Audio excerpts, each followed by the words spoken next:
আসসালামু আলাইকুম বন্ধুরা, সবাই কেমন আছেন? আজকে আপনাদের সাথে শেয়ার করব চট্টগ্রামের একটা ট্রেডিশনাল ফুড। মাছ, মাংস, প্রতিদিনের রেগুলার তরকারি, শাক সবজি খেতে খেতে যারা বোর ফিল করছেন তারা অবশ্যই একবার এই খাবারটি ট্রাই করবেন। চনার ডাল, বুটের ডাল, মসুরের ডাল, খেসারির ডাল, যে কোনো ডাল দিয়েই এই খাবারটি তৈরি করা যাবে। তার জন্য ডালগুলোকে সর্বপ্রথম পানিতে সোকিং করে নেবেন 7-8 ঘন্টা পর্যন্ত। হ্যাঁ, ঠিক ধরেছেন, পেঁয়াজু বানাচ্ছি।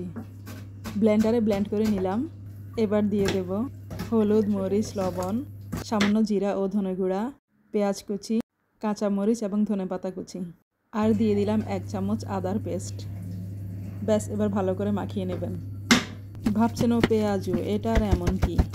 না ভাই, বানিয়ে খেয়ে দেখবেন, এর স্বাদে আপনার আক্কেল ঘুরুম হয়ে যাবে। তো রেগুলার যেভাবে পেঁয়াজু ভাজি ঠিক সেভাবে পেঁয়াজুগুলোকে ভেজে নেব।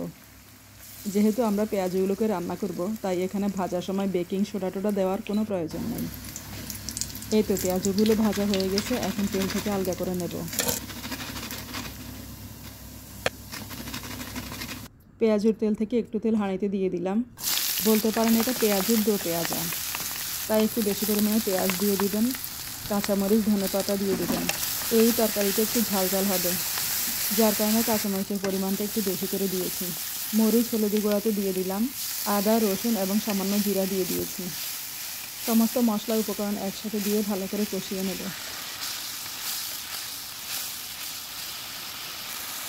মশলা কষানো হয়ে গেলে দিয়ে দেবো চিংড়ি মাছ। চিংড়ি মাছগুলোকে ভালো করে কষিয়ে নিলাম।